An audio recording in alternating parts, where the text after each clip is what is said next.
देवी देवताहुनी हा सुंदर मानव जन्म मिळाला, जरा जाग हो मनाला. हरिभजन हे करण्यासाठी आलास नर जन्माला, जरा जाग हो मनाला. कितीतरी यातना तू भोगिल्यास रे त्या यमाच्या, दुःखी कष्टी होऊन प्राण्या बळी पडलास त्या मोहाच्या. परमात्म्याचा अंश असता विसरलास देवाला, जरा जागव मनाला, जरा जागव मनाला. आज आपण माणसाचा जन्म दुर्लभ आहे. प्रत्येक योनीमध्ये आज प्राणीमात्रांचा विचार केला तर त्या सर्व भोग योनी आहेत. कारण 83,999,999 योनी ह्या भोग योनी आहेत. आणि माणसाचीच योनी ही एक परमात्म्यापर्यंत, देवापर्यंत जाण्यासाठी एक बुद्धीचा घटक ह्या परमात्म्याने माणसाच्या योनीमध्ये टाकलेला आहे. कारण बुद्धीचे वैभव अन्य ना दुजे, ऐका केशवराजे सकळ सिद्धी. त्या बुद्धीजवळ सकळ सिद्धी कोणत्या, तर परमात्म्यापर्यंत जाण्यासाठी त्याला ते गुह्य ज्ञान त्याच्या जीवनामध्ये आत्मसात होऊ शकतं. ही बुद्धी त्याच्या जीवनामध्ये दिलेली आहे. मग आज प्रत्येक ठिकाणी आजचा मानव मात्र भक्ती करतोय. भक्ती करत नाही असं नाही. कारण 4 वेद, 6 शास्त्र, 18 पुराणं, नवीन जगामधले जेवढेही धर्मग्रंथ आहेत ते परमात्मा हा निर्गुण निराकार आहे. आणि तो केवळ सद्गुरूच्या माध्यमातून आजपर्यंत जेवढेही भूतलावरती साधुसंत, अवतारी पुरुष ज्यांनी ज्यांनी जन्म घेतला त्यांच्या जीवनामध्ये प्रत्येकजण सद्गुरूला शरण गेला. आणि सद्गुरूला शरण जाण्याच्या बदल्यामध्ये निर्गुण निराकारी ईश्वराची प्राप्ती करून घेतली. म्हणून संत एका ठिकाणी सांगतात की राम राम अवघेची म्हणती, कोणी न जाणती आत्मा राम. राम राम हा कालचा सुत दशरथाचा, अनंत युगीचा आत्मा राम. रामाशी का राम ठावा असता, का शरण जाता वशिष्ठ मुनीशी. रामासारखा अवतार झाला तो वशिष्ठ मुनीला शरण गेला. श्रीकृष्ण परमात्मा सांदीपानीला शरण गेले. आज महाराष्ट्रामध्ये संतांची भूमी आहे. ज्ञानेश्वर माऊली निवृत्तीनाथांना शरण गेले. नवे 14,000 वर्ष तप करणारा संत चांगदेव महाराज ते देखील 14 वर्षाच्या मुक्ताबाईला शरण गेले. आणि त्याच्या बदल्यामध्ये हे ब्रह्मज्ञान, परमात्म्याची ओळख, अनुभूती प्रत्येक साधू संतांनं सद्गुरूच्या माध्यमातून करून घेतली. आणि आज ह्या भूतलावरती देखील भक्तीच्या अनेक वाटा आहेत. प्रत्येकजण भक्ती करतोय. भक्ती करत नाही असं नाही. कोणी वेदांच्या माध्यमातून, आचरणाच्या माध्यमातून, उपवासाच्या माध्यमातून, तीर्थाटनाच्या माध्यमातून, कोणत्या ना कोणत्या माध्यमातून प्रत्येक आज मनुष्य मात्र भक्ती करतोय. परंतु भक्ती करत असताना डोळसपणे भक्ती करण्याची आवश्यकता आहे. कारण प्रत्येक वेळी आपण कोणत्याही संसारूपी बाजारामध्ये गेलं तर कोणतीही गोष्ट अशी सहज बघितल्या घेत नाही. त्याची चांगल्या पद्धतीनं पारख करतो. आणि पारख केल्यानंतर ती वस्तू योग्य आहे का अयोग्य आहे ह्याची पडताळणी केल्यानंतर ती वस्तू घेऊन आपल्या संसारामध्ये उपयोग करत असतो. परंतु भक्ती करत असताना केवळ साधुसंत काय सांगतात, वेद उपनिषदे काय सांगतात, ग्रंथांचं अध्ययन काय, नामामने श्रेष्ठ ग्रंथ ज्ञानदेवी आणि एक तरी ओवी अनुभवी. माऊली सांगतात की बाबा रे, त्या ज्ञानेश्वरीमध्ये एकच वर्णन केलेलं आहे की बाबा रे, तो परमात्मा जगामध्ये निर्गुण निराकार रूपामध्ये आहे. आणि तो जेही भक्ती करतात, ज्याला ज्यालाही त्या परमात्म्याच्या भेटीची भूक लागते, त्याच्या जीवनामध्ये तो निर्गुण निराकार परमात्मा सद्गुरूच्या माध्यमातून तो प्रगट होतो. आणि त्या आलेल्या भाविक सज्जनांना तो कृतार्थ करतो आणि त्या परमात्म्याचं दर्शन करून देत असतो.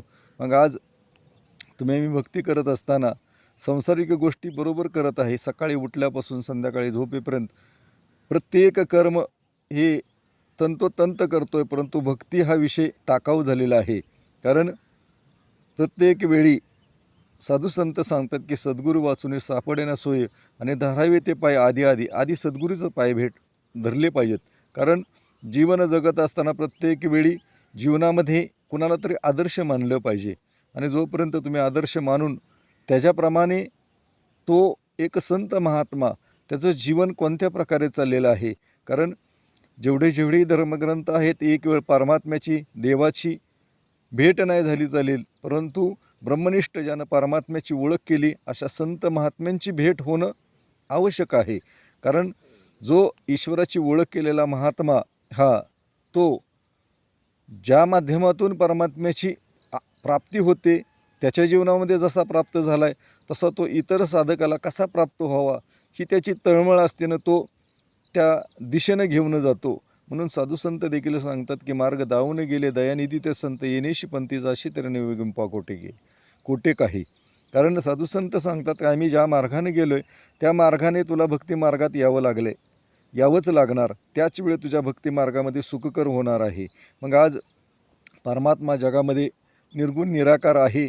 सर्व धर्मग्रंथ जगामधले सांगतात की बाबा रे, बायबल देखील सांगते की God is one but God is everybody.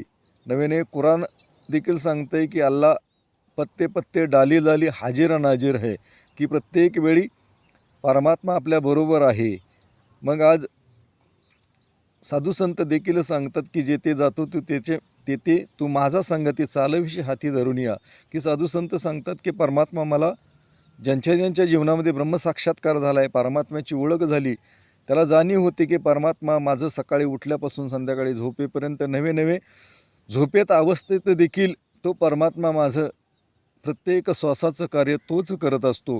ही जाणीव झाल्यानंतर केवळ त्याच्या जीवनामध्ये तुका म्हणे आता उरलो उपकारापुरता, तो उपकारापुरतं जेवढेही मानवी जीवन आहे तो घालवत असतो. आणि केवळ प्रत्येक वेळी आज माणसाचा जन्म हा दुर्लभ आहे. कारण माणसाचा जन्म मिळत नाही आणि मिळाला तरी तो कळत नाही म्हणजे ह्या गोष्टीचा अर्थ काय होतो की त्याला नेमकं भक्तिमार्ग कोणता स्वीकार करायचा आणि कोणत्या भक्तिमार्गाच्या माध्यमातून परमात्म्याची अनुभूती होईल ह्या गोष्टीकडे त्याला डोळसपणे जाण्याची सुबुद्धी त्याच्या जीवनामध्ये प्राप्त होत नाही. मग आज केवळ प्रत्येक ठिकाणी साधू संत सांगतात की त्या गोष्टीचा आम्ही आधार घेतला पाहिजे की ज्याच्या जीवनामध्ये ब्रह्मज्ञान प्राप्त झाले, परमात्म्याची अनुभूती झाली, परमेश्वराची ओळख झाली, अशा संत महात्म्यांची ज्या दिवशी तुमच्या जीवनामध्ये भेट होईल त्या दिवसापासून तुमचं जीवन आणि तो ज्या ठिकाणी घेऊन जाईल त्या ठिकाणी जाऊन आपल्या निजस्वरूपाला ओळखून भक्तीचं जे कर्म आहे ते भक्तीचं कर्म पूर्ण होत असतं. म्हणून संत सांगतात की गोड तुझे रूप गोड तुझे नाम देई सर्व काळ सुख देणारा परमात्मा हा जोपर्यंत आमच्या जीवनामध्ये येत नाही तोपर्यंत आमच्या जीवनामध्ये ज्या गोष्टीसाठी आम्ही भक्ती करतो आहे ते भक्तीचं मुख्य लक्षण जीवनामध्ये प्राप्त होऊ शकत नाही. म्हणून मी कोणाचा कोण आत्म्याशी नाही जन्म मरण तो देहात आला कुठून, माझ्या जीवनामध्ये जीवात्मा देहात कुठून आला, तुका म्हणे वासनेच्या संगे जन्म घेणे लागे. प्रत्येक हा जीवात्मा वासनेच्या माध्यमातून प्रत्येक योनीमध्ये जन्म घेत असतो. परंतु साधू संत सांगतात की किती वेळा जन्मा यावे आणि किती वेळा व्हावे फजिती. कारण किती वेळा साधू संत सांगतात की ह्या आईच्या गर्भवासाला त्रास द्यायचा. मग केवळ आमच्या जीवनामध्ये परमात्म्याची प्राप्ती होणं गरजेचं आहे. भक्ती करत असताना प्रत्येक वेळी मनुष्याला वाटत असते की माझ्या जीवनामध्ये जीवन जगत असताना सुख असावं. कारण सुखासाठी करीशी तळमळ तरी पंढरीशी जाई एक वेळ पंढरीशी जाशी तरी अवघाची सुखरूप होशी जन्मजन्मींचे दुःख विसरशी. ती देही ही पंढरी आत्मा हा पांडुरंग हे साधू संतांना ठोकपणे सांगितलेलं आहे. मग आज आमच्या जीवनामध्ये त्या परमात्म्याची अनुभूती झाली का, आत्मसाक्षात्कार झाला आहे का? कारण जगतवंदे जगद्गुरू तुकाराम महाराज सांगतात की जशी ऊसामध्ये साखर आहे तसा देहामध्ये परमेश्वर आहे. तो परमेश्वर आमच्या जीवनामध्ये प्राप्त झाला आहे का, त्याची जाणीव झाली का? कारण जगामध्ये 3 गोष्टीचे प्रश्न आहेत की मी कोण, मी शेवटी आलो आहे कुठून आणि शेवट मला जायचं आहे कुठं. ह्या प्रश्नांची उत्तरं आमच्या जीवनामध्ये प्राप्त होण्याची आवश्यकता आहे. भक्ती करत असताना प्रत्येक ठिकाणी डोळसपणे भक्ती केली तर साधू संतांना स्वतःचा भवसागर पार करून गेलेले आहेत. ते ग्रंथांच्या माध्यमातून, वेद उपनिषदाच्या माध्यमातून शास्त्रामध्ये लिहून ठेवलं गेलं. म्हणून साधू संत सांगतात की आम्ही ज्या मार्गाने गेलो की मार्ग दावून गेले दयानिधी ते संत येणेशी पंते जाशी तरी नवे गुंपा कोटी काय. कारण साधू संत सांगतात की आम्ही ज्या मार्गाने गेलो त्या मार्गाने तुम्हाला भक्ती मार्गात चालावं लागेल. परंतु आज प्रत्येकजण वाडवडिलांना सांगितल्याप्रमाणे, आजी आजोबांना सांगितल्याप्रमाणे, सामाजिक परंपरेप्रमाणे भक्ती करतोय. ती भक्ती केवळ आमची पुण्याच्या राशी प्राप्त करून देतात, परंतु मोक्ष प्राप्त होण्यासाठी, हा जन्ममरण थांबण्यासाठी साधू संतांना सांगितले की सद्गुरूची आवश्यकता आहे. आणि सद्गुरू तुझ्या जीवनामध्ये आला तर तुझ्या जीवनामध्ये कायापालट होईल. ज्या परमात्म्याची तू भक्ती करतोय त्या परमात्म्याची प्राप्ती होईल. आणि जोपर्यंत प्राप्ती होणार नाही तोपर्यंत शास्त्र सांगते की भक्तीची सुरुवात देखील होत नाही. मग त्यासाठी आमच्या जीवनामध्ये सुरुवात करायची असेल तर केवळ ब्रह्मज्ञानी संत आमच्या जीवनामध्ये येण्याची आवश्यकता आहे. आणि ती आवश्यकता प्राप्त झाल्यानंतर त्याचं भक्तीचं जे कर्म आहे, म्हणूनच दासनं सुरुवातच केली होती की देवी देवता हुनी हा सुंदर मानव जन्म मिळाला. जरा जागव मनाला, कारण मनाला जागृत करण्याची आवश्यकता आहे की बाबा रे, की माझ्या जीवनामध्ये मी भक्ती करतोय ती योग्य आहे की अयोग्य.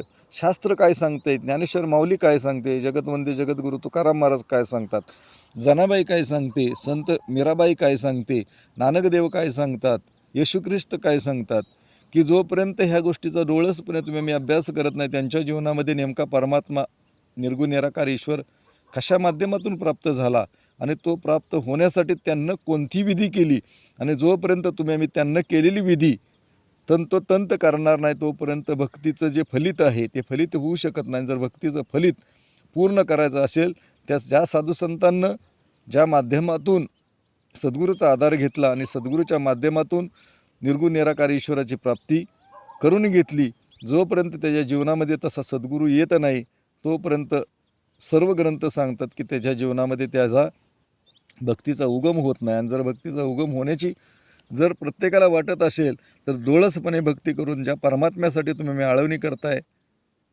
कीर्तन करताय, प्रवचन करतोय, वास्तविकता वाचन करतोय, ह्या गोष्टीची जर प्राप्ती व्हायची असेल तर केवळ ब्रह्मनिष्ठ संत जीवनामध्ये आला तर त्याच्या जीवनामध्ये भक्तीचा उदय होतो. तर केवळ तुम्ही आम्ही त्या परमात्म्याला शरण जाऊया त्या सद्गुरूच्या माध्यमातून आणि आपलं जन्ममरण थांबवूया, नवे नवे आपला भवसागर पार करून घेऊया.